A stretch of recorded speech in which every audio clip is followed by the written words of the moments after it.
Salam selamat pagi Bapak Ibu saya sekalian yang terkasih. Puji nama Tuhan jika pada kesempatan pagi hari ini kita boleh bersama-sama kembali beribadah, mengawali minggu pertama di tahun yang baru. Mari kita menjalani kehidupan ini bersama-sama dengan Tuhan. Percayalah bahwa pimpinannya tidak pernah terlambat dalam setiap pribadi kita. Mari saya undang seluruh jemaat bangkit berdiri bersama-sama. Kita awali ibadah kita pada pagi hari ini dengan mengaku bahwa pertolongan kita dalam ibadah pada pagi hari ini datang dari pihak Allah Khalik langit dan bumi. Dia yang mencipta dengan kuasanya dan yang tidak pernah meninggalkan ciptaan tangannya itu. Turunlah atas saudara sekalian kasih karunia, anugerah sejahtera dari Allah Bapa dan Tuhan Yesus Kristus. Amin. Tuhan, terima kasih buat kasih karunia dan penyertaan Tuhan bagi setiap kami. Dan bahkan saat ini kami ingin mengatakan bahwa kami orang percaya yang sungguh-sungguh bersyukur karena di tahun 2025 ini kami dapat tetap beribadah dan percaya kepada Tuhan. Ini suatu iman yang mustahil bagi orang yang tidak percaya. Tetapi bagi kami yang percaya, kami sungguh bersyukur karena anugerah dan kebaikan Tuhan.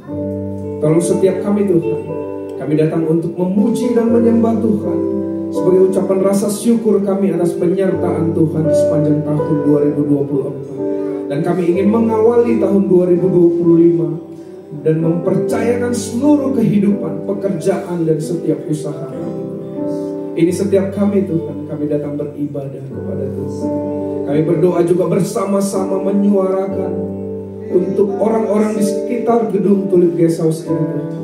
Mereka tidak mendengar kebisingan, tetapi mereka mendengar suara Tuhan. Sukacita yang tertuju kepada Tuhan karena Allah yang kami sembah, Allah yang kami percaya adalah Allah yang memelihara, Allah yang berkuasa atas segala-galanya.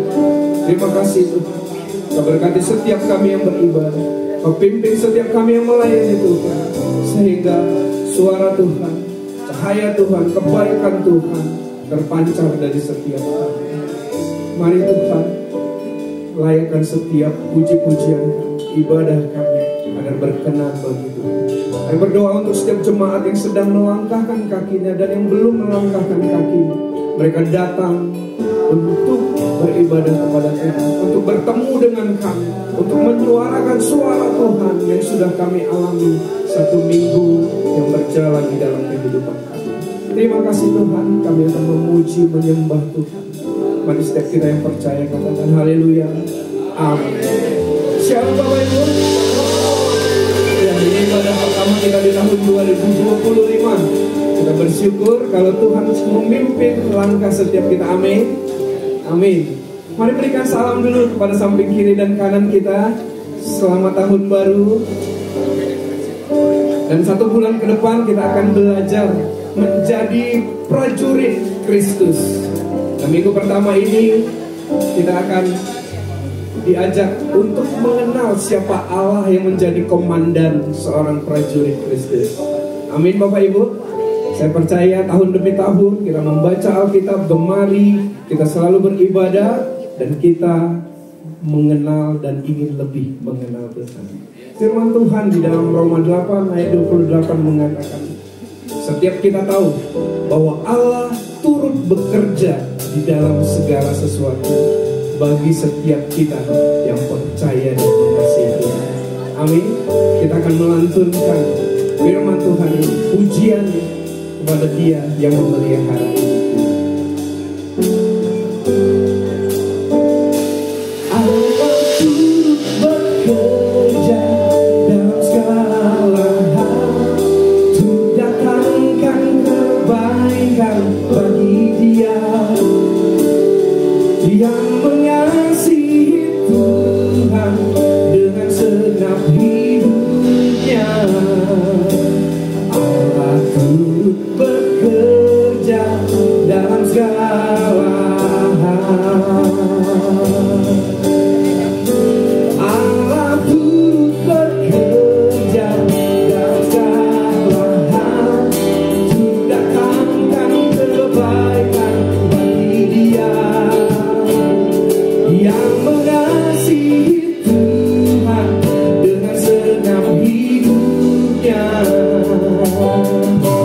turut bekerja dalam segala hal. Allah turut bekerja dalam segala hal. Mari kita memuji.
Puji Tuhan.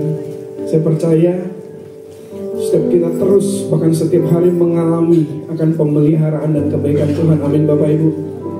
Ya, sebenarnya hari ini saya kurang enak badan Bapak Ibu, karena tadi malam jam 12 badan saya seperti masuk angin dan sangat menusuk. Ini mengingatkan saya di tahun 2020 waktu pandemi, dan ini terjadi lagi tadi malam. Saya nggak bisa tidur sampai jam 2, jam 3. Sakit sekali. Saya bangunin istri saya pikir dia mau pijit, tapi hanya mengoleskan balsam saja Bapak Ibu. Dia sangat ngantuk juga. Ya. Saya terus gesek-gesek badan saya ke pintu, ke tempat tidur supaya seperti dipijit gitu. Sangat menusuk Bapak Ibu. Ya. Kalau pengalaman tahun lalu saya, karena kami di apartemen, saya ke lobi minta satpam untuk cari tukang pijit. Ya, dikasihnya tukang pijit yang gak benar dan minta sewa kamar. Saya bilang saya dipijit di lobi aja, nggak apa-apa orang lain lihat, yang penting tidak berdua begitu. Puji Tuhan, ya sampai saat ini masih bisa melayani Tuhan. Poin yang saya ingatkan adalah yang kita ingin ketahui Bapak Ibu, apapun keadaan kita, tetap percaya dan andalkan Tuhan. Seperti nanti firman Tuhan yang akan kita dengar, kita perlu mengenal lebih lagi dengan pasti siapa Allah yang menjadi komandan kita. Kalau kita benar-benar kenal Dia, kita akan terus mengikut Dia, melayani Dia, bahkan melakukan apapun yang mungkin sulit bagi setiap kita. Penyertaannya pasti sempurna. Saya pribadi mengalami, dan Bapak Ibu sudah beribadah di Bala Dewa Fellowship Community ini sampai tahun 2025, dan kita nanti akan memasuki ulang tahun yang ke-10 di bulan Desember. Jauh, tetapi itu perlu kita ingat, pemeliharaan Tuhan sempurna bagi setiap kita. Siapkan hati kita mau menerima firman Tuhan, biar firman Tuhan menjaga setiap kita.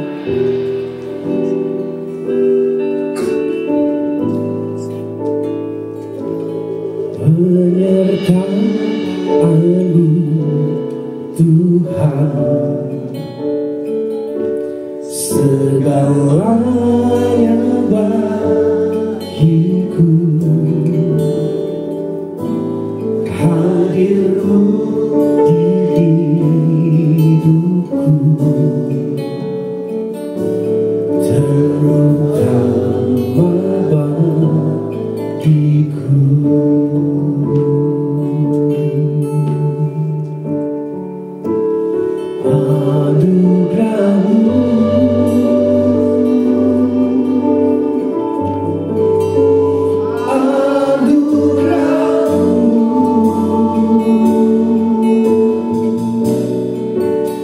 Semua karena anugerah-Mu,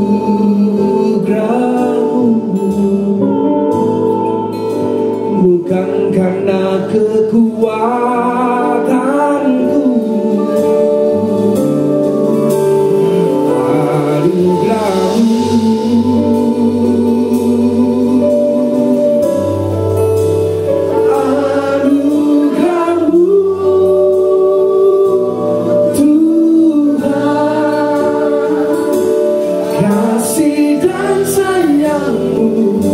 Sumber kekuatan bagi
Bapa.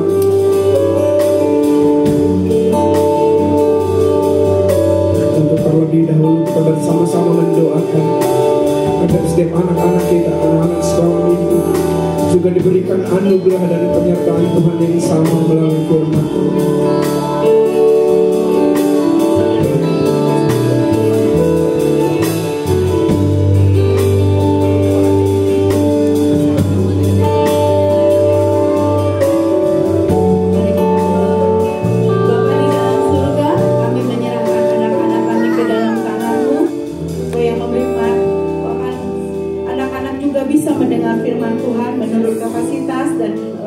Kemampuannya masing-masing. Kau akan memberkati anak-anak kami, memberkati juga guru sekolah minggu kami, Ibu Ida, biar diberi kesabaran dan hikmat untuk mengajar anak-anak kami. Kami menyerahkan anak-anak kami ke dalam tangan-Mu. Terima kasih Bapak. Hanya di dalam nama Tuhan Yesus kami telah berdoa dan mengucap syukur. Haleluya. Amin. Mari dipersilakan. Anugerah-Mu,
Bahwa di dalam perjalanan kehidupan kami, yang kami tidak tahu kapan akan berakhir Tuhan.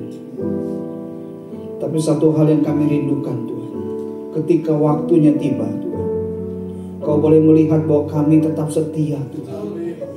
Kami tetap berpegang pada iman kami Tuhan. Kami tidak pernah menyangkal Engkau Tuhan. Kami tetap berpegang teguh pada komitmen iman kami di hadapan-Mu Tuhan. Apapun yang terjadi Tuhan, temukan kami sebagai hamba yang setia Tuhan. Di tengah situasi yang sulit sekalipun Tuhan, kami mau Tuhan, kami tetap memegang janji iman kami di hadapan Bapa. Terima kasih Bapa. Di dalam nama Tuhan, Allah kami yang hidup. Semua yang percaya sama-sama katakan amin. Silakan duduk. Puji Tuhan, kalau saat ini kita boleh berjumpa untuk mengawali tahun 2025 ya. Dunia boleh bilang bahwa keadaan hari-hari ini secara global tidak menjadi lebih mudah. Tapi saya percaya bahwa ada sebuah pemisahan bagi anak-anak Tuhan yang hidup mengandalkan Tuhan. Amin. Kita percaya bahwa bagian Tuhan adalah penyertaannya yang sempurna atas setiap kita. Nah, saat ini kita akan belajar tentang sebuah topik firman Tuhan yang diberi judul Allah Sang Komandan. Kalau kita melihat tentang bagaimana Tuhan melihat kita, memanggil kita di dalam perjalanan pelayanannya, Tuhan memanggil kita selain sebagai murid. Ada beberapa analogi yang Tuhan sampaikan pada setiap kita. Pertama, ketika kita menyambut mempelai, menyambut kedatangan Kristus yang kedua kali, Yesus memanggil kita sebagai mempelai. Kedua, dalam hal menerima warisan kekal, Yesus melihat kita sebagai anak. Yang ketiga, dalam menyingkapkan rahasia-rahasianya, Yesus memanggil kita sebagai sahabat. Dalam hal melayani, Yesus memanggil kita sebagai hamba. Kalau di dalam mengerjakan panggilan kita, kadang-kadang kita berfungsi atau berperan sebagai apa? Olahragawan. Yang masing-masing punya tracknya sendiri. Selesaikan, finish the race. Olahragawan. Dan yang terakhir, dalam mengemban tugas, Yesus memanggil kita sebagai prajurit. Jadi tidak ada satu bagian yang kita pikir bahwa ini lebih tinggi, ini lebih rendah. Enggak. Di dalam setiap konteks itu, baik sebagai murid, baik sebagai mempelai, baik sebagai anak, sahabat, hamba, olahragawan, prajurit, itu semua baik. Hanya di dalam konteks apa kita harus memposisikan diri kita di hadapan Tuhan. Dan saat ini kita akan belajar tentang bagaimana kita memposisikan diri kita sebagai seorang prajurit Kristus. Dalam konteks apa kita memposisikan diri kita sebagai prajurit Kristus? Kita harus lihat ini. Sebagai prajurit, kita tidak boleh bertindak semau gue. Ada nggak kita gini? Ketika kita melihat dalam sebuah medan tempur gitu ya, komandan tunggu dulu, jangan tembak dulu, tiba-tiba ada salah satu anak buahnya tembak aja gitu. Gak ada. Kalau sampai itu terjadi, maka itu akan dianggap sebagai sebuah pelanggaran berat yang akan menerima sebuah konsekuensi. Jadi ketika kita memposisikan diri kita sebagai seorang prajurit, bahwa kita harus menyadari bahwa kita tidak bisa bertindak semau gue. Kita tidak bisa bertindak tanpa instruksi dari komandannya. Kita tidak bisa bertindak menurut pikiran kita, tetapi kita apapun yang kita lakukan, apapun yang kita kerjakan, kita harus paham bahwa di situ harus disertai oleh instruksi dari komandannya.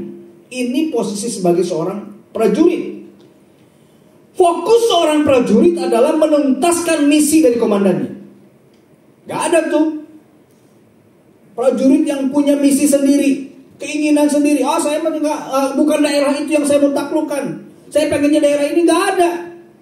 Daerah yang harus ditaklukkan oleh semua pasukan yang ada, itu adalah daerah yang sudah diinstruksikan oleh komandannya.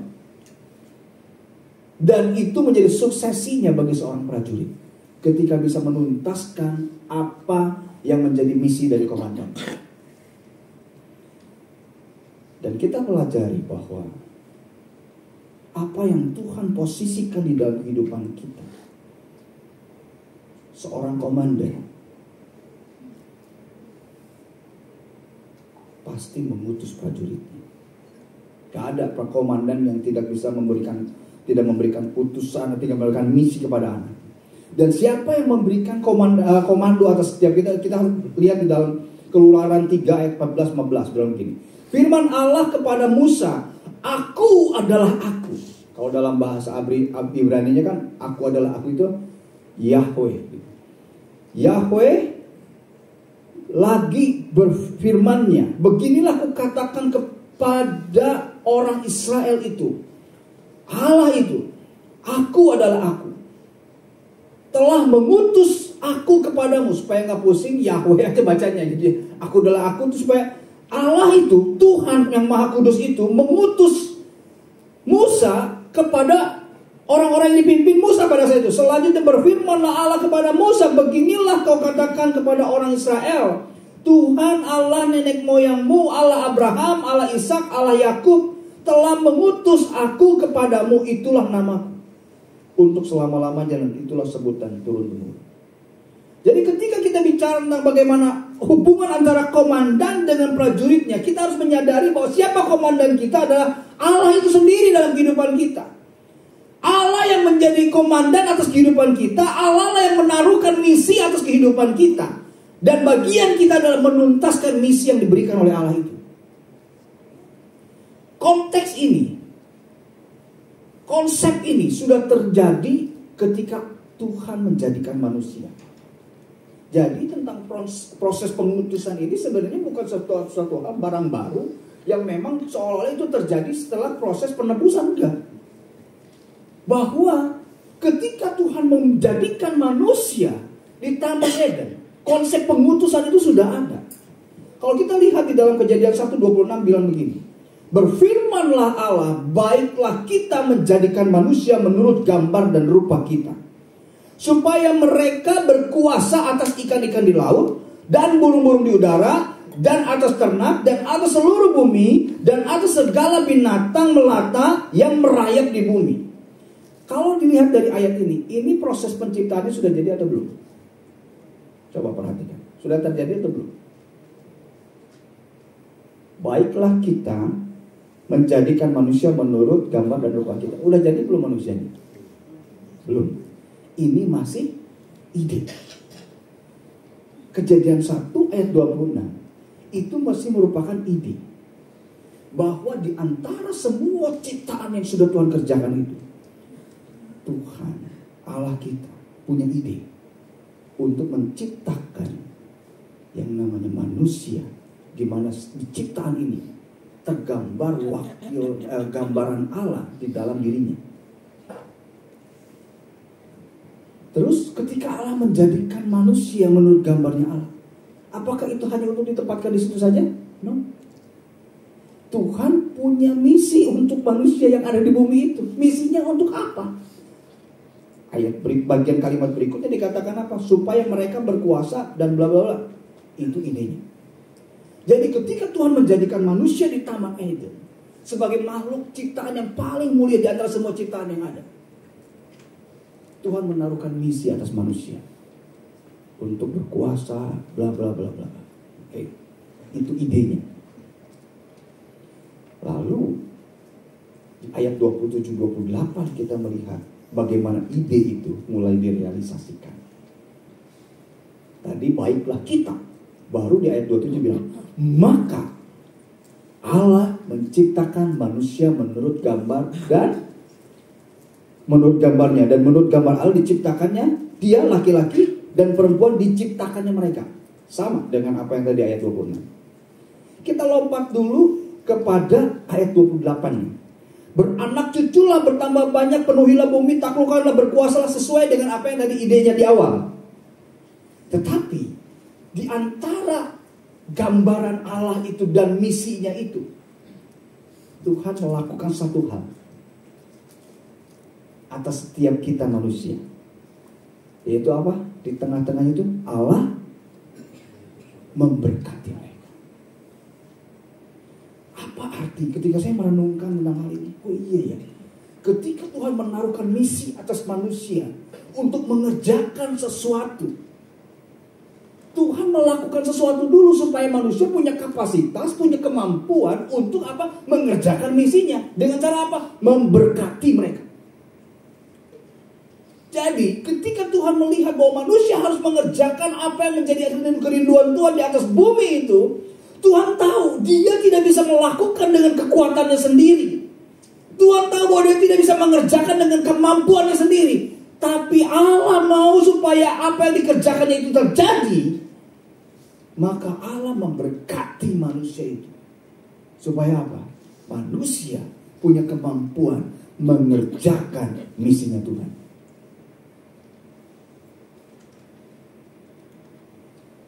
Jadi saya melihat gini, berkat itu apa sih? Berkat adalah sebuah kapasitas yang Tuhan taruh dan Tuhan beri untuk memampukan kita dalam mengerjakan mandat Tuhan atas hidup kita di bumi. Apa itu berkat? Berkat adalah sebuah kapasitas yang Tuhan taruh dalam diri manusia, yang Tuhan simpan di dalam diri manusia, yang Tuhan lepaskan atas diri manusia. Supaya apa? Setiap manusia yang ada di bumi punya kapasitas, punya kemampuan untuk mengerjakan misinya Tuhan di tengah-tengah bumi ini. Itu ide yang Tuhan mau, itu yang Tuhan kerjakan dalam kehidupan kita. Dan kita harus sadar ini. Tuhan sediakan berkat untuk kita mampu mengerjakan misinya. Tuhan siapkan berkat bukan untuk kesenangan kita. Tuhan tidak menyediakan berkat untuk memenuhkan keinginan-keinginan kita. Tuhan memberikan berkat atas kita bukan untuk kita memenuhkan apa yang kita mau di bumi ini. Bukan untuk itu Tuhan sediakan berkat. Tuhan siapkan berkat untuk apa?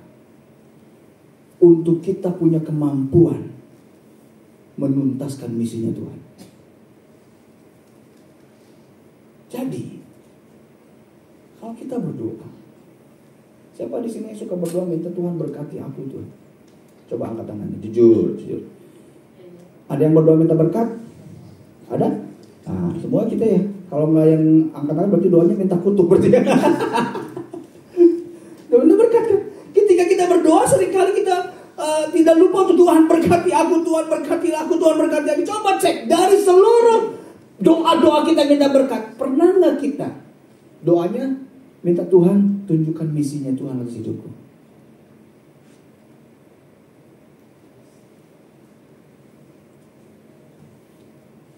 Karena saya melihat ini, doa itu, berkat itu akan mengikuti. Ketika kita mengerjakan misinya Tuhan, berkat akan menyertai di situ. Jadi ketika kita berdoa, sebenarnya apa yang harus jadi fokus doa-doa kita? Doa-doa kita harus belajar untuk bisa mengerti Tuhan. Apa yang menjadi mandat Tuhan atas hidupku Tuhan? Apa yang menjadi misi Tuhan atas hidupku Tuhan? Ketika kita tahu, kita nangkap apa yang menjadi misi Tuhan atas hidup kita, otomatis Tuhan akan sediakan berkatnya. Untuk apa? Menuntaskan misinya Tuhan atas hidup kita. Contoh kalau kita punya karyawan gitu, kita ngutus dia untuk bisa melakukan tugas pekerjaan ke satu daerah. Kita sebagai owner kan akan mikirin ya, apa yang diperlukan oleh dia ketika mengerjakan tugasnya. Nanti kamu ini buat hotelnya, itu berapa hari, ini hotelnya 3 hari ya. Ini makannya 3 hari, segini makan sehari 3 kali, gini-gini. Semua keperluan selama menuntaskan misi dipikirin sama bosnya. Ada gak di antara kita Yang sebagai karyawan minta sama bos, minta ongkos jalan kemana? Pokoknya ongkos jalan aja, nggak ada tuh. Si bos juga nggak akan ngasih. Gua kasih ongkos sama kamu untuk apa? Nggak ada tujuannya. Tetapi ketika kita tahu bahwa apa yang kita kerjakan itu sesuai dengan misinya, pasti dilengkapi segala sesuatu untuk bisa menuntaskan misinya Tuhan. Jadi kalau seperti itu, bagaimana kita menyikapi tahun 2025 ini? Gak perlu takut. Gak perlu takut. Temukan aja misi Tuhan.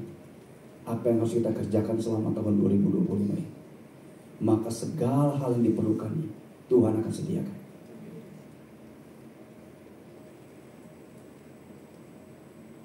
Ketika kita bisa menangkap visi Tuhan, maka Tuhan akan kasih provisinya. Jadi mana yang harus kita belajar doa? Temukan misinya atau minta berkatnya. Tahun 2025 ini belajar untuk berdoa dengan cara yang berbeda.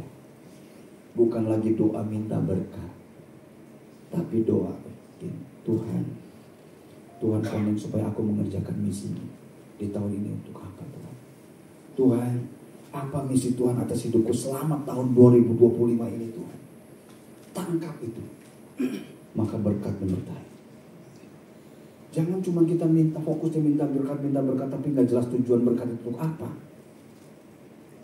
Berkat itu adalah otomatis, sesuatu yang otomatis ketika kita mengerjakan tujuan Tuhan, pasti Tuhan berkati kok. Karena Tuhan punya kepentingan di situ. Karena Tuhan punya kepentingan di dalam penuntasan misinya. Yang seringkali yang terjadi di dalam anak-anak Tuhan, gereja Tuhan hari-hari ini cuma fokus minta berkatnya, tapi nggak pernah berjuang untuk menemukan misi Tuhan dalam hidupnya. Itu yang jadi problem. Sehingga ketika dia menerima segala sesuatu itu, kita kayak nggak bisa ngapa-ngapain, akhirnya salah gunain itu berkat yang Tuhan taruh dalam kehidupan kita. Dan ingat ini, takaran berkat Tuhan itu cukup untuk kita dapat mengerjakan dan menyelesaikan misinya. Takaran berkat Tuhan itu cukup untuk apa? Kita menuntaskan dan menyelesaikan misinya Tuhan atas hidup kita. Takaran berkat Tuhan itu cukup. Bagaimana kalau kita sebagai seorang pimpinan perusahaan, ada seorang karyawan kita diutus ke satu daerah, perjalanan kerja 1 minggu. Berarti harus nginep sekitar 7 hari lah, hotel 7 hari, makan 3 kali 7 berarti 21 kali makan gitu ya. Terus ya happy bentar sedikit, anggaplah sekitar 7 juta misalnya. Itu kebutuhan misinya. Tiba-tiba si karyawan ini datang sama kita. Bos, minta dong 7 miliar. Pusing aja sih bos. Pusing juga, ini lu mau pakai duit apa itu sih? Misinya itu cuma cukup buat segitu juga cukup. Lu dikasih 7 miliar malah jadi error nanti. Karena apa? Kamu menerima sesuatu yang tidak sesuai kapasitasnya. Menerima sesuatu yang tidak sesuai tujuannya. Akhirnya apa? Banyak orang yang mendapatkan sesuatu yang tidak sesuai takarannya, cenderung melenceng. Kadang-kadang kita tuh terjerumus dengan apa? Ingin mendapatkan lebih, bukan karena memang sesuai dengan misinya Tuhan. Kita mendapatkan lebih hanya karena keinginan kita. Tidak relate dengan apa yang menjadi tujuan Tuhan. Dan ketika itu terjadi, maka apa yang sering kali kita alami adalah banyak penyimpangan demi penyimpangan terjadi. Ada satu ungkapan perumpamaan yang bagus di dalam Matius 25 ayat 13-40 tentang perumpamaan tentang talenta. Kita semua tahu lah tentang gambaran ini. Bahwa akhirnya Tuhan memberikan kepada 3 orang hamba. Yang satu diberikan 5 talenta, yang satu diberikan 2 talenta, yang satu diberikan 1 talenta. Kepada hamba yang mana yang Tuhan marah? Hamba yang diberikan berapa talenta? 1 talenta kan? Marahnya Tuhan kenapa sama si hamba yang 1 talenta itu? Kenapa? komplain sama Tuhan kan? Komplain. Dia tuh gak terima karena dia sebagai hamba yang menerima 1 talenta, dia compare dengan tetangganya. Itu dikasih 2, itu dikasih 5, kenapa saya dikasih 1? Yang Tuhan komplain itu adalah sikap hati si hamba yang menerima 1 talenta itu. Sehingga apa yang terjadi bahwa dia lebih memilih menyimpan talenta itu dan tidak mengembangkannya, dan lebih memilih untuk nyalahin Tuhan. Ini sikap yang Tuhan tidak suka ketika kita menjadi seorang prajurit menuntaskan misinya. Kita compare kapasitas kita, takaran kita dengan takarannya orang lain. Oh, Tuhan kok sih itu udah bisa gitu, Tuhan kok sih itu bisa begini, Tuhan kok sih. Kita ngelihat takaran-takaran orang lain tanpa pernah fokus dengan takaran kita. Karena sesungguhnya bagi Tuhan, yang 1 talenta, yang menerima 1 talenta berkembang mengembangkan dengan menjadi 2 talenta, nilainya sama di hadapan Tuhan dengan mereka yang menerima 5 talenta menjadi 10 talenta. Tidak ada bedanya. Yang jadi fokus hati itu, yang fokus Tuhan adalah lu yang menerima 1 talenta punya sikap hati yang tidak baik. Kenapa? Karena yang 1 talenta itu mengukur kapasitasnya, mengukur takarannya dengan takaran orang lain. Bukankah ini yang sering terjadi di dalam kehidupan kita? Apa yang seringkali membuat kita terjebak dengan berbagai masalah dalam kehidupan kita adalah ketika kita mulai mengukur diri kita, takaran kita dengan takaran orang lain. Mengukur takaran yang Tuhan taruh sama kita dengan takaran yang Tuhan taruhkan dengan orang lain. Sehingga kita ngerasa gini, Tuhan kenapa saya gak bisa seperti dia, Tuhan? Kenapa dia lebih baik dari saya? Kenapa dia lebih ini? Kita gak pernah fokus dengan apa yang Tuhan taruh dalam hidup kita. Dan itu yang Tuhan gak suka dalam kehidupan kita. Sehingga apa yang membuat kita tidak bisa menerima berkat Tuhan di dalam menuntaskan misinya adalah karena ketidaktaatan kita. Kita tidak taat, sehingga kita menyebabkan hidup di luar berkatnya Tuhan. Seringkali yang membuat kita tidak menerima kapasitas, menerima berkat penyediaan yang dari Tuhan bukan karena Tuhan gak sediakan, tapi karena kita tidak fokus dengan apa yang Tuhan mau untuk kita kerjakan. Sehingga kita berpikir, aduh Tuhan, kok kenapa saya gak bisa begini? Emang Tuhan suruh ke sana? Kenapa gak ini? Emang Tuhan suruh ke situ? Tuhan gak suruh kok. Ya Tuhan gak sediakan dong. Orang-orang yang kejebak pinjol, orang-orang yang kejebak pinjaman-pinjaman yang tidak sepantasnya. Kenapa? Karena dia sedang berjuang untuk memenuhkan misi dirinya, bukan misi Tuhan. Ketika kejebak tuh ya, kita mulai nanya sama Tuhan, Tuhan, gimana nih Tuhan cara nyelesainnya? Kata Tuhan, lagi pinjamnya lu gak nanya Tuhan.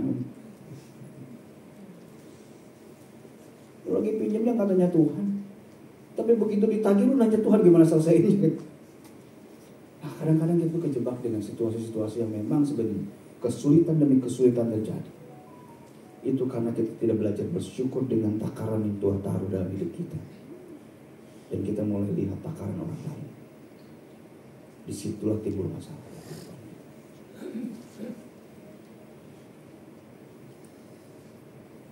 Saya coba merenungkan tentang bagaimana kehidupan seseorang.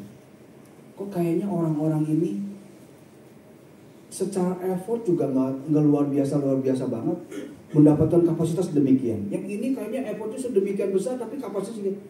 Mungkin memang bukan masalah perjuangannya dia yang menentukan, tapi desain Tuhan atas hidupnya seperti apa. Misalnya contoh gini, Bill Gates sebagai salah satu orang terkaya di dunia, dia punya 10 formula bagaimana dia menjadi salah satu orang terkaya di dunia. Kita ikutin aja 10 formulanya. Belum tentu jadi kayak Bill Gates gitu. Belum tentu. Memang takarannya di segitu. Kita harus tahu kadang-kadang takaran kita udah mentoknya di berapa, dan itu yang Tuhan sediakan buat kita, bersyukur untuk itu. Karena takaran yang Tuhan taruh, kapasitas yang Tuhan taruh cukup untuk apa? Kita menyelesaikan misinya Tuhan. Bukan untuk memenuhkan keinginan-keinginan kita. Gimana caranya kita melihat? Kita sedang menyelesaikan misinya Tuhan, kita sedang menyelesaikan agendanya Tuhan dalam kehidupan kita. Ada 3 indikator yang kita perlu sama-sama lihat. Apakah kita sedang dalam takaran Tuhan? Apakah kita sedang di dalam misi yang Tuhan taruh dalam kehidupan kita? Paling tidak, ada 3 hal ini yang kita bisa lihat. Pertama, ada buahnya.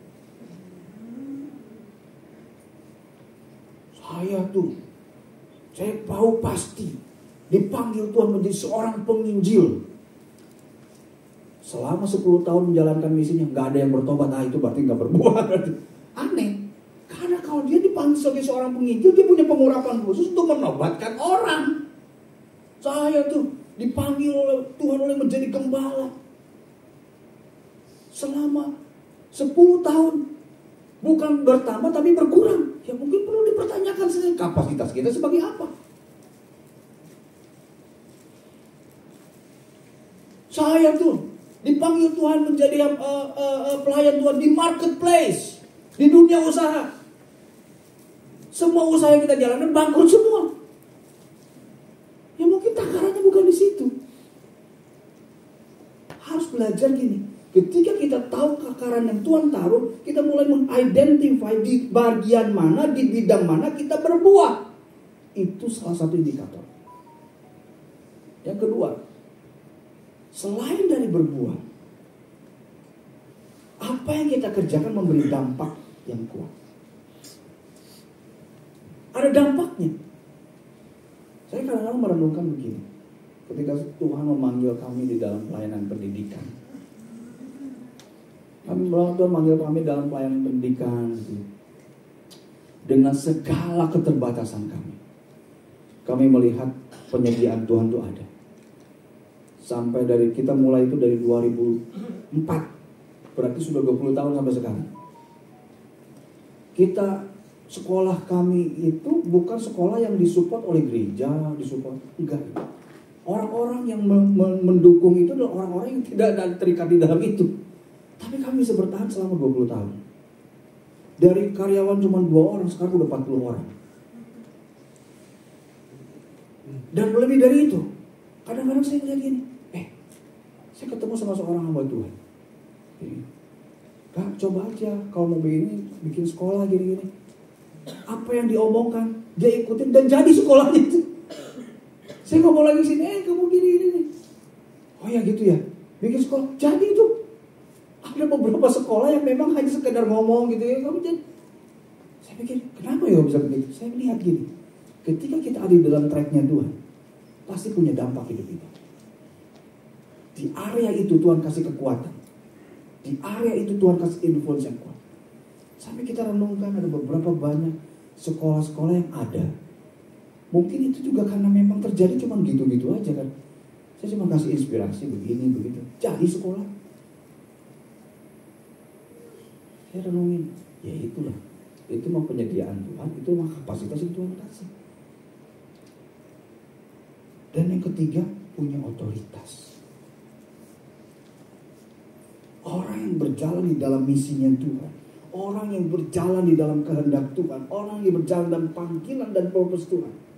Ada otoritasnya. Ada otoritasnya. Otoritas itu memberikan apa? Kepercayaan. Memberikan apa? Kuasa. Sehingga apa yang dikerjakannya berhasil. Ada otoritas. Kadang-kadang ketika kami memberikan sebuah pelatihan ke sekolah-sekolah buat guru-guru. Saya kadang-kadang suka nanya, Bu, Ibu udah melayani jadi guru berapa tahun? Oh saya Pak, udah 23 tahun jadi guru. Saya paling pada saat itu bergerak dalam dunia pun baru 5 tahun, 7 tahun. Tapi kok masih mau dengerin? Bukan karena saya hebat. Karena saya percaya ada otoritas yang Tuhan taruh di area itu. Ada otoritas. Dia sudah secara waktu, Bu, harusnya saya banyak belajar sama Ibu loh, bukan. Tapi ketika yang bisa mendengarkan itu, ada otoritas yang Tuhan taruh di dalam setiap kapasitas kita. Sehingga bukan masalah lama tidaknya yang membuat mereka mendengar, tetapi otoritas Tuhan yang mempengaruhi di dalamnya. Yang bergerak di dalamnya. Ada otoritasnya. ketika kita mengerjakan misi Tuhan, pastikan bahwa ada 3 ciri ini yang harus mengkonfirm kita. Ada 3 hal ini yang mengkonfirm kita di dalam kerjaan yang kita kerjakan. Tim musik boleh maju ke depan. Berbuah enggak apa yang kita lakukan? Berdampak enggak apa yang kita kerjakan? Ada otoritasnya enggak? Ini yang harus sama-sama kita renungkan. Karena setiap kita, ketika kita menyadari bahwa hidup kita berjalan di dalam misinya Tuhan, di situ kita akan merasakan ini, kepenuhan yang tidak bisa diisi oleh dunia. Kita akan merasa hidup kita komplit di dalam diri kita. Kita akan merasakan bahwa hidup kita penuh di dalam apa yang kita kerjakan. Di mana kepenuhan itu tidak pernah kita bisa dapatkan dengan apa yang dunia bisa kasih dalam diri kita. Kita boleh banyak punya hal yang mungkin dunia sodorkan dengan segala macam keindahan kemewahannya ada. Tetapi ketika hidup kita tidak di dalam misinya Tuhan, pada titik tertentu kita akan merasa ada sebuah kekosongan di dalam batin kita. Ada yang kurang, ada yang gak pas deh. Karena saya harusnya mengerjakan ini. Jangan sampai perjalanan hidup kita sampai mau finishnya kita gak tahu misi Tuhan buat kita itu apa. Jangan sampai saat kita sudah masuk di ruang ICU, oh ini Tuhan bagi saya untuk menginjil, udah gak ada waktu. Jangan sampai kesadaran untuk menuntaskan misi itu kita baru dapat ketika menjelang hari terakhir kita. Padahal Tuhan kasih kesempatan itu pada setiap kita masih seger bugar seperti saat ini. Tuntaskan misi Tuhan itu. Sampai akhirnya ketika kita datang ke rumah Tuhan, kita bisa bilang ini, Tuhan, apa yang Kau ingin untuk aku selesaikan selama hidup di dunia ini, aku telah menyelesaikannya. Kita merasa komplit bertemu dengan Tuhan. Kita merasa komplit ketika menghadap Tuhan. Kenapa? Karena tugas yang Tuhan taruh untuk kita selesaikan, kita selesaikan. Makanya Paulus bilang apa? Aku telah menyelesaikan pertandingan iman dengan baik. Selesaikan pertandingan imanmu. Selesaikan misi Tuhan atas hidupmu. Karena itu akan membuat hidupmu menjadi utuh sempurna di hadapan Tuhan. Filipi 3 ayat 13-14 bilang begini, saudara-saudaraku, aku sendiri tidak menganggap bahwa aku telah menangkapnya, tetapi ini yang kulakukan, aku melupakan yang apa yang telah di belakangku dan mengarahkan diri kepada apa yang di hadapanku, dan berlari-lari kepada tujuan untuk memperoleh hadiah, yaitu panggilan surgawi dari Allah dalam Kristus Yesus. Apa yang Paulus lakukan ketika dia dimenangkan, ditangkap Tuhan dari kehidupan lamanya? Ya, Paulus melihat bahwa hidupnya hanya untuk Kristus dan demi Kristus. Dan ketika dia tahu tujuan yang harus dia selesaikan, dia tidak bersantai-santai untuk itu.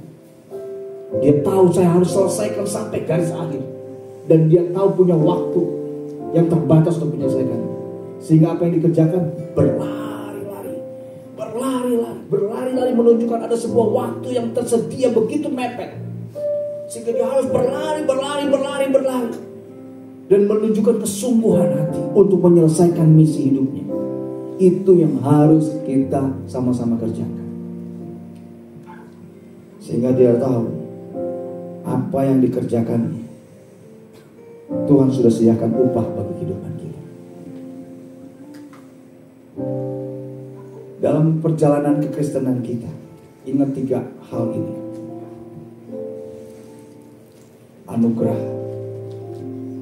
Anugerah itu hanya Yesus yang bisa kerjakan. Kita gak bisa memperjuangkan keselamatan. Itu bagian yang Yesus kerjakan dalam hidup. Anugerah. Yang kedua, jatah. Jatah itu bicara tentang apa? Panggilan kita. Panggilan jatah itu berarti kapasitas yang beda-beda. Buat si A, buat si B, buat si, panggilannya beda-beda. Jangan pengen jadi orang lain. Ingat jatahmu. Ingat kapasitasmu, ingat takaranmu, ingat jatahmu itu. Dan yang ketiga, upah. Upah adalah sebuah mahkota yang Tuhan siapkan ketika kita berhasil mencapai garis akhir itu, menuntaskan misinya Tuhan. Dan percayalah, apa yang pernah kita perjuangkan di dalam Kristus, Tuhan sudah siapkan mahkota di dalam kekekalan. Itu sebabnya Paulus bilang, penderitaan-penderitaan yang kau alami ini tidak sebanding dengan kemuliaan yang akan kuterima nanti. Ada upah yang sudah siapkan. Ingat, anugerah hanya Yesus yang bisa kerjakan.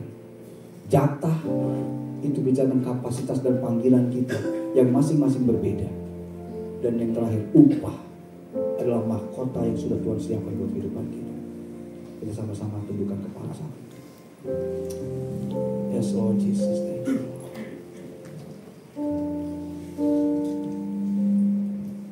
Yes Lord.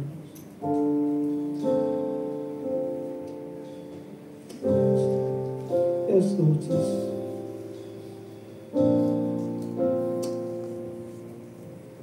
Hari-hari ini Tuhan mengingatkan kita, menyadarkan kita bahwa apa yang bisa digoncangkan akan tergoncang hari ini.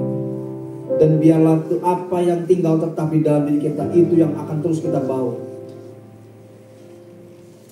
Jaga hatimu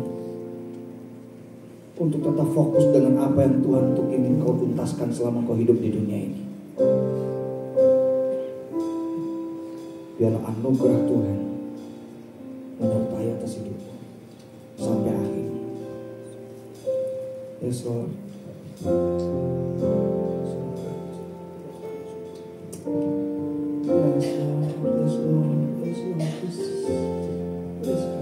Mari kita sama-sama bangkit berdiri di hadapan Tuhan.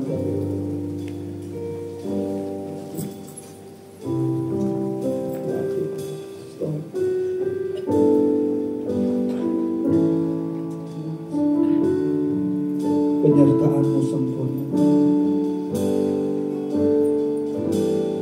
Penyertaan-Mu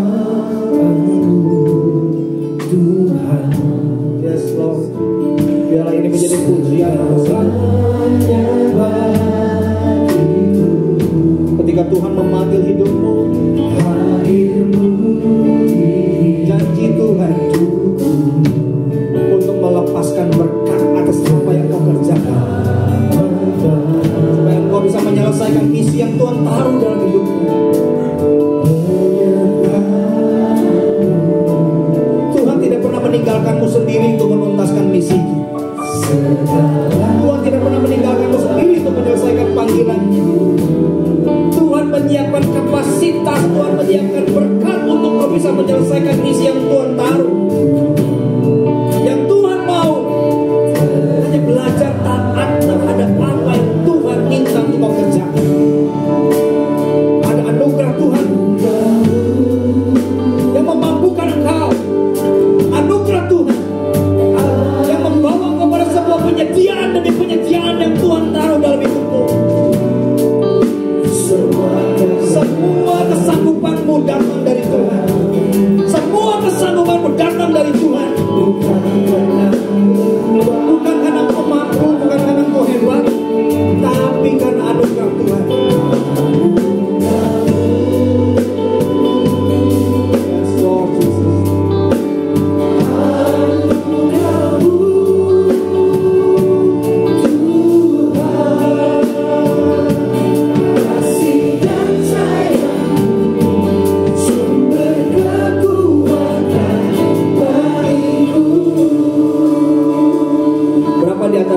Jemaat yang saat ini hadir mau mengambil sebuah komitmen di hadapan Tuhan. Tahun 2025 ini aku akan mengubah cara aku berdoa dengan tidak lagi meminta berkat dari Tuhan, tapi belajar untuk cari tahu apa yang menjadi misi Tuhan atas hidupku.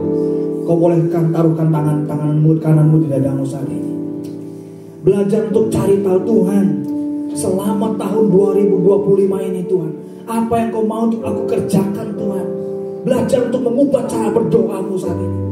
Izinkan Tuhan menyingkapkan apa yang menjadi kerinduan hatinya, apa yang ingin Tuhan kau selesaikan dalam hidupmu. Ketika itu terjadi atasmu, maka berkat Tuhan menyertai. Karena berkat Tuhan adalah kapasitas untuk menyelesaikan misi yang Tuhan taruh dalam hidupmu. Haleluya Yesus. Anugerahmu Tuhan.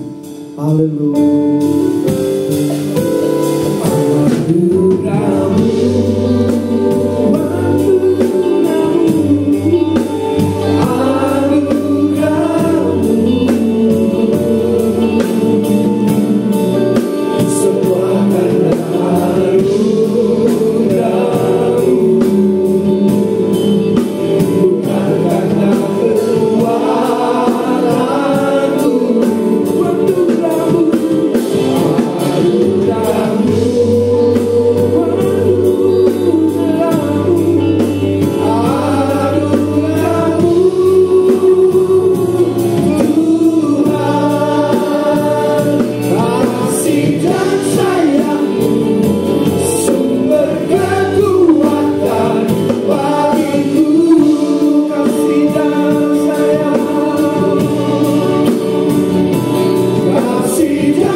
Anugerahmu mengelimpah, dan kami boleh pastikan dalam setiap pribadi kami masing-masing, kami menerima berkat yang dari Engkau datang.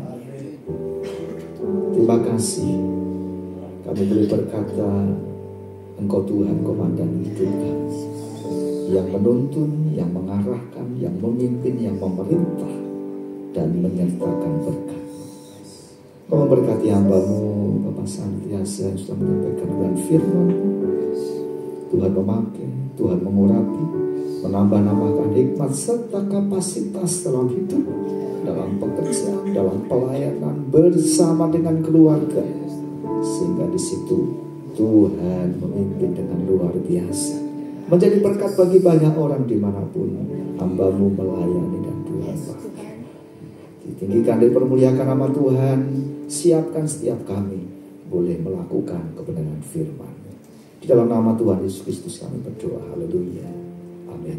Silakan duduk kembali. Bapak Ibu jemaat Tuhan, di setiap minggu pertama kita diberi kesempatan untuk membawa persembahan persepuluhan ke rumah Tuhan. Sebagaimana janji firman Tuhan dan perintah Tuhan, misi Tuhan. Maleakhi pasal 3 ayat 10 bahwa seluruh persembahan persepuluhan itu ke dalam rumah perbendaharaan, di rumah Tuhan, supaya ada persediaan makanan di rumahku, dan ujilah aku, firman Tuhan semesta alam, apakah aku tidak membukakan bagimu tingkap-tingkap langit dan mencurahkan berkat kepadamu sampai berkelimpahan. Ulangan pasal 28 ayat 8 mendukung ayat ini. Tuhan akan memerintahkan berkat ke atasmu di dalam lumbungmu dan di dalam segala usahamu. Ia akan memberkati engkau di negeri yang diberikan kepadamu oleh Tuhan Allahmu. Di depan sudah tersedia amplop persepuluhan setiap awal bulan di minggu pertama. Mari kita akan berikan persepuluhan ini kepada Tuhan. Misi Tuhan adalah ketika kita mengembalikan persepuluhan, maka Tuhan akan memberkati kita.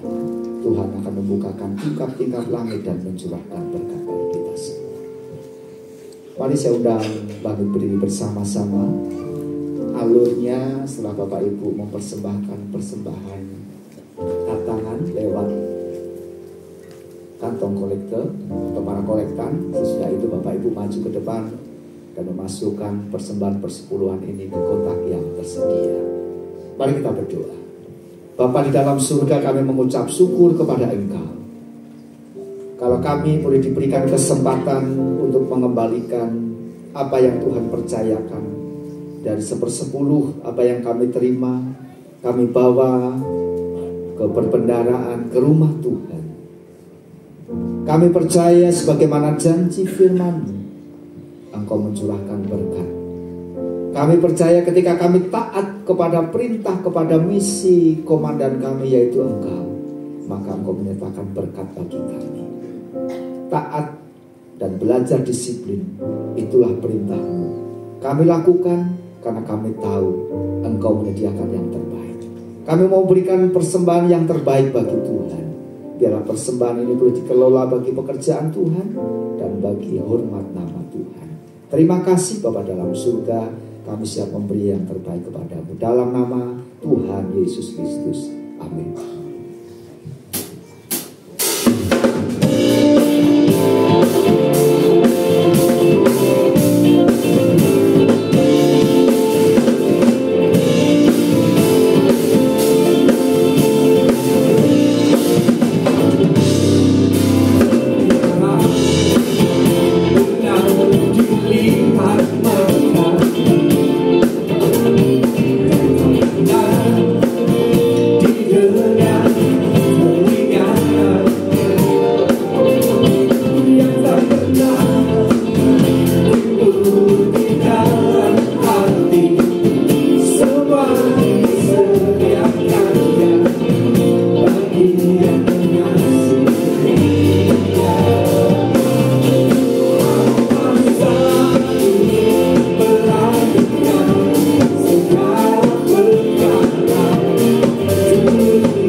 Salam prajurit Kristus, puji Tuhan, kita sebagai gereja Tuhan berada di tahun 2025 bukan oleh kuat dan gagah manusia, tetapi oleh karena kemurahan Tuhan.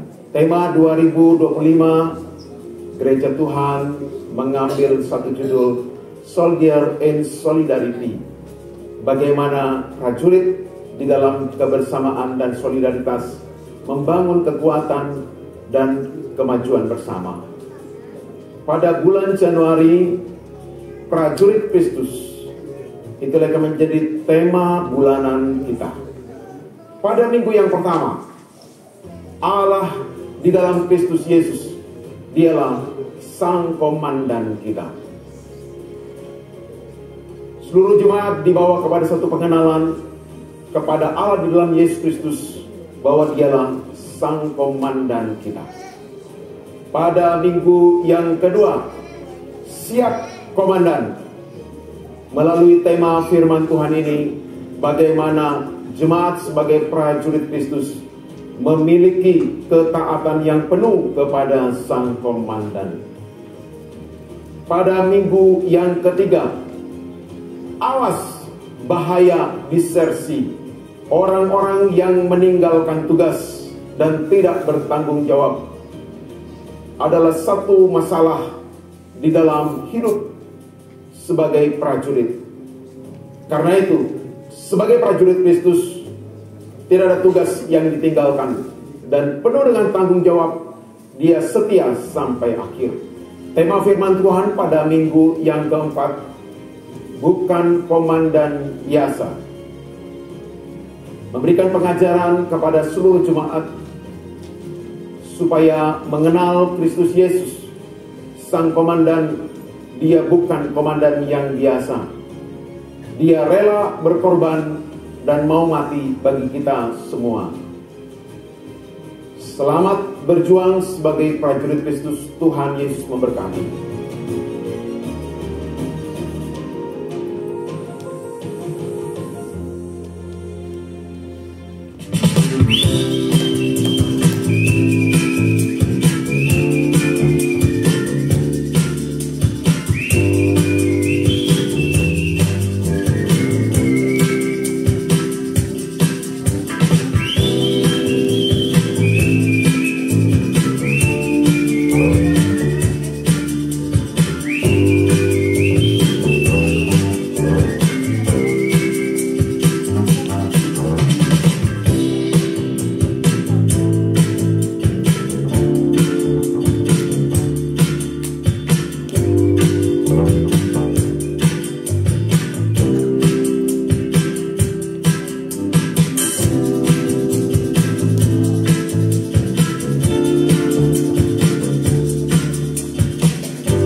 Ya, kita sudah diberkati Tuhan lewat firman Tuhan yang kita dengarkan pada kesempatan pagi hari ini. Sepanjang tahun ini kita sedang dilatih, dididik, dan diarahkan menjadi militer-militer dalam Kristus. Yang artinya ada ketaatan, kedisiplinan, keseriusan, kesungguhan dalam menjalani hidup. Biarlah setiap pribadi kita menjadi prajurit Kristus yang luar biasa, sehingga ketika komandan kita menjumpai setiap kita berkata, aku sudah siap. Baik, ada sedikit tambahan ya, pengumuman yang saya sampaikan. Hari Senin kita ada latihan angklung jam 5 di tempat ini. Mari bersama-sama para angklungan yang sudah menjadi anggota permanen dan calon-calon angklungan yang baru, saya persilakan untuk mendaftar karena nanti akan dipersiapkan baju tentaranya. Untuk hari Minggu kita akan mengisi. Yang kedua, pada hari Jumat kita akan mulai kembali doa Jumat prayer encounter. Kita akan berkumpul bersama-sama dan kita akan mulai di tempat ini, di gereja ini, ya. Jadi selama setahun kita ada kegiatan hari Jumat prayer encounter, doa Jumat bersama-sama di gereja ini. Saya mengundang Bapak Ibu sekalian untuk bergabung bersama-sama, keseluruhan jemaat, keseluruhan para pelayan Tuhan, untuk kita saling mendoakan dan saling didoakan.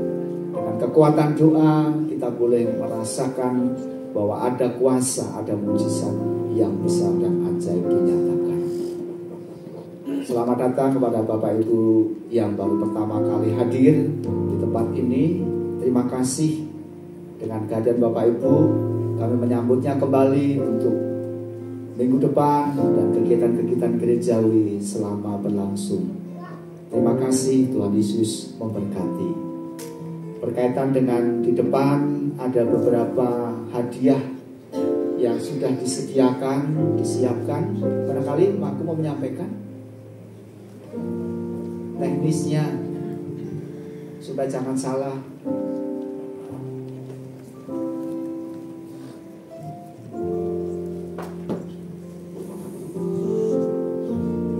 Ya, tadi bagi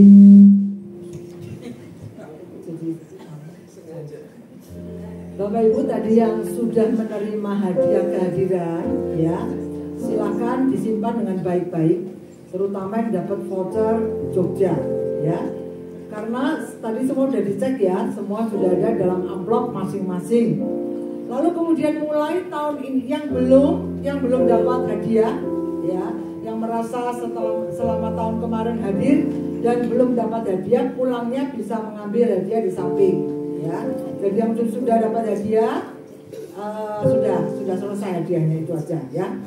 Tahun ini Bapak Ibu, nanti Bapak Ibu pulang itu akan mendapatkan kupon kehadiran kembali.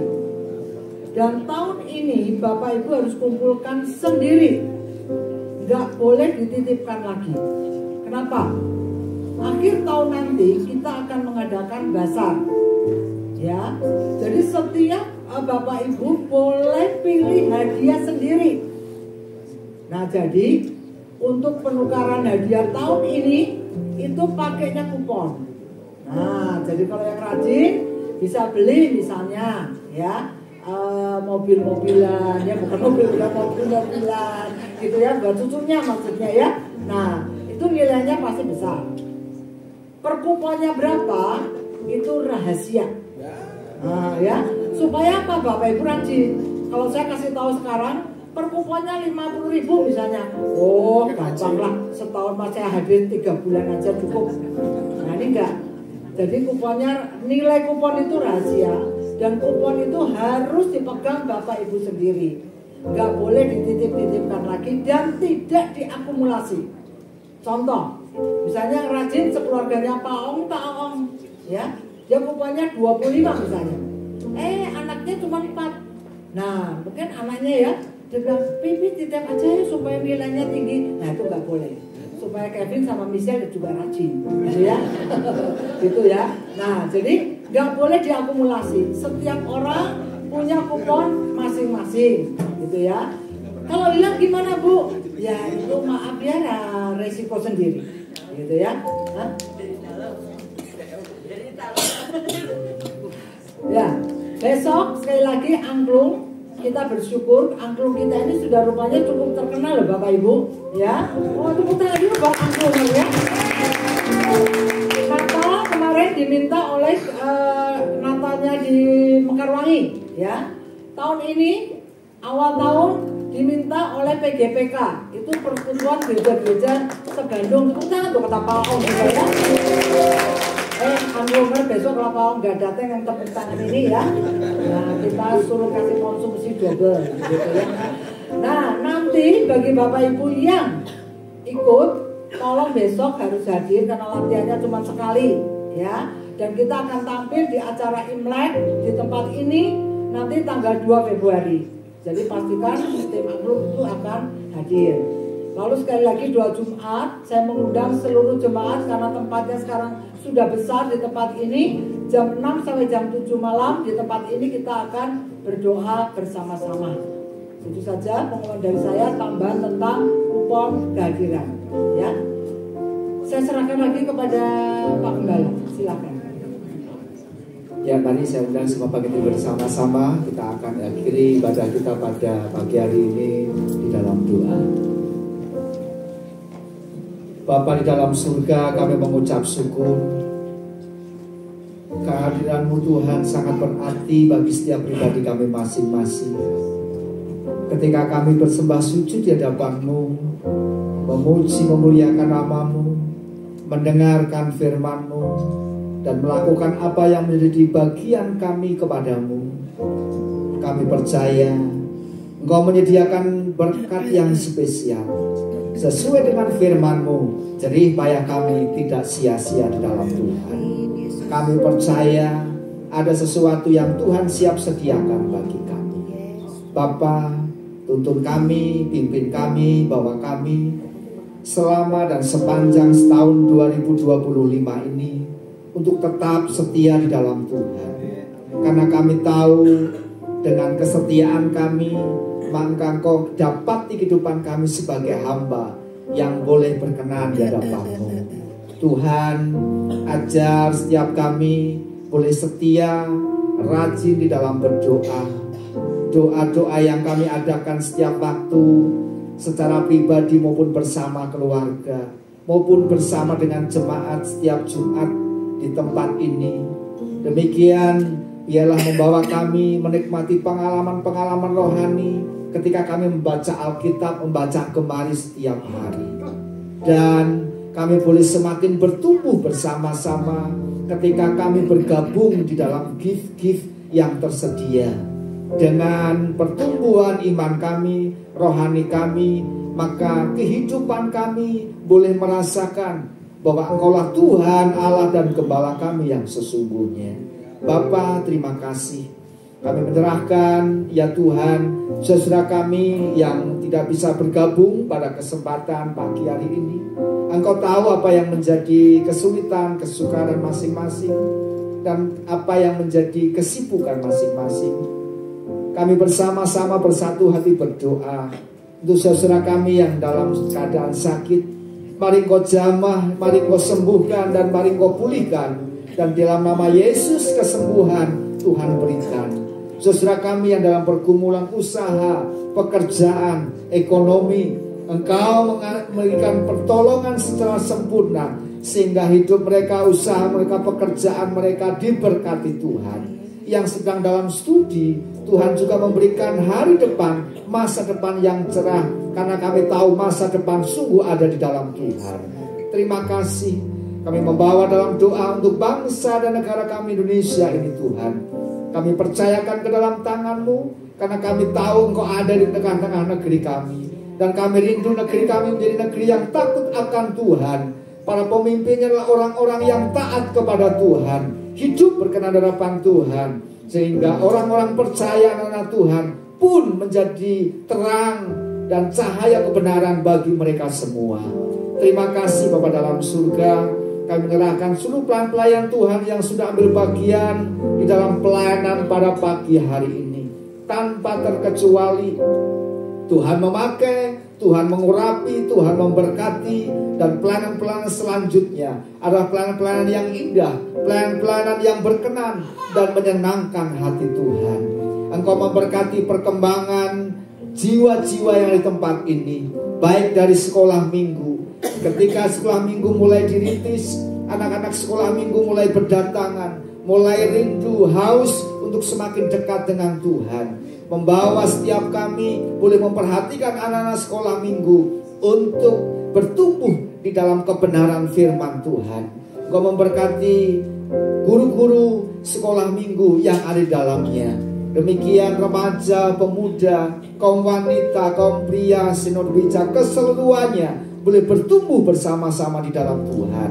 Bapa, di tempat ini, di Tulip Yesus ini kami beribadah dan mendirikan mezbah-Mu. Tuhan, mari Kau memberkati Tulip Yesus ini. Dengan kehadiran tamu-tamu yang boleh singgah menginap di tempat ini, juga saudara kami yang lain, Engkau memberkatinya, sehingga semua yang ada di Tulip Yesus ini boleh berjalan dengan indah dan berkat Tuhan dinyatakan. Terima kasih Bapa dalam surga. Agenda kami, program kami selama 1 tahun di sepanjang tahun 2025 kami menyerahkan ke dalam tangan-Mu. Kami tahu Engkau beracara di dalamnya, dan kami percaya lewat program-program yang kami selenggarakan, kami boleh merasakan kami bertumbuh di dalam Tuhan. Kami bersama-sama di dalam Tuhan melayani, beribadah, saling mendoakan, saling mendukung, saling mengingatkan, sehingga kami boleh menjadi keluarga di dalam Tuhan, keluarga di dalam iman percaya kepada Tuhan. Terpujilah nama Tuhan selama-lamanya. Bila sebentar kami akan melangkahkan kaki kami kembali kepada aktivitas kehidupan kami, Tuhan yang pimpin. Dan kami percaya sepanjang langkah kehidupan kami, Tuhan berkenan memimpin dan menyertai kami. Ditinggikan dan dipermuliakan nama Tuhan selama-lamanya. Kami mengucap syukur, mengakhiri ibadah pada pagi hari ini di dalam nama Tuhan Yesus Kristus. Jemaat Tuhan yang terkasih, jalani sepanjang sepekan ini bersama dengan Tuhan. Jadikanlah Tuhan Allah-Mu sebagai komandan dalam hidupmu. Perintah apa yang diberikan, taatilah, laksanakan dengan benar. maka di sana Dia memerintahkan kekuatan, hikmat, perlindungan serta berkat yang senantiasa mengalir dalam setiap kehidupanmu.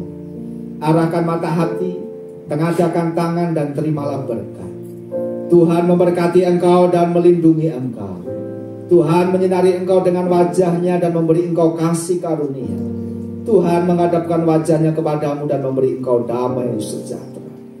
Kiranya kasih dari Allah Bapa, anugerah sejahtera dari Tuhan Yesus Kristus, serta persekutuan kita di dalam Roh Kudus yang akan menolong, memimpin, meneguhkan, menyertai dan memberkati kehidupan kita mulai hari ini sampai Maranatha Tuhan Yesus datang yang kedua kali. Setiap kita yang percaya berkata, amin.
Selamat hari Minggu, Tuhan memberkati.